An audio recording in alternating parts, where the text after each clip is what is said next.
நம்ம ஸ்ரீகுமரன் தங்க மாளிகை ட்ரிபிள் ஸ்டார் திட்டத்தில் நீங்களும் ஆகலாம் super star. Download the SKTM Jewel app today. June 2ஆம் தேதி பள்ளிகள் திறக்கப்பட உள்ள நிலையில் தேவையான பொருட்களை வாங்க சேலம் அக்ரஹாரம் செவ்வாய்ப்பேட்டை பகுதிகளில் பொதுமக்கள் குவிந்தனர். இதுகுறித்த கூடுதல் விவரங்களை செய்தியாளர் சிலம்பரசன் வழங்க கேட்கலாம்.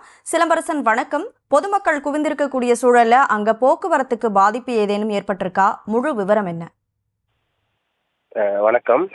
வருகிற ஜூன் 22ஆம் தேதி கோடை விடுமுறை முடிந்து பள்ளிகள் திறக்க உள்ளதால் அந்த பள்ளிகளுக்கு தேவையான பொருட்களை வாங்குவதற்கு சேலம் கடை வீதிகளில் மக்கள் குவிந்துள்ளனர். இந்த நிலையில் சேலம் புதிய நிலையம் பிரதான சாலையில் இதன் காரணமாக கடும் போக்குவரத்து நெரிசல் ஏற்பட்டதால் வாகனங்கள் ஊர்ந்து சென்று வருகிறது. தமிழகம் முழுவதும் கோடை விடுமுறை முடிந்து வருகிற ஜூன் 2ஆம் தேதி பள்ளிகள் திறக்கப்பட்டுள்ளது. இதற்காக பள்ளி குழந்தைகளுக்கு தேவையான நோட்டு புத்தகங்கள், அதே போன்று சீருடைகள் மற்றும் பேக் போன்றவற்றை அதற்கு தேவையான பொருட்களை வாங்குவதற்கு சேலம் அக்ரஹாரம் செவ்வாய்ப்பேட்டை அதே போன்று சேலம் புதிய பேருந்து நிலையம் அருகே உள்ள 4 ரோடு உள்ளிட்ட பகுதிகளில் பொதுமக்கள் அதிக அளவிலான குவிந்து பள்ளிகளுக்கு தேவையான பொருட்களை வாங்கி வருகின்றனர். இதன் காரணமாக இந்த பகுதிகளில் கடும் போக்குவரத்து நெரிசல் ஏற்பட்டுள்ளது. இதன் காரணமாக வாகன ஓட்டிகள் கடும் சிரமத்திற்கிடையே ஊர்ந்து சென்றுள்ளனர்.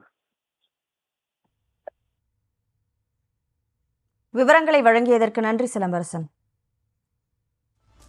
நம்ம ஸ்ரீகுமரன் தங்க மாளிகை ட்ரிபிள் ஸ்டார் திட்டத்தில் நீங்களும் ஆகலாம் super star. Download the SKTM Jewel app today.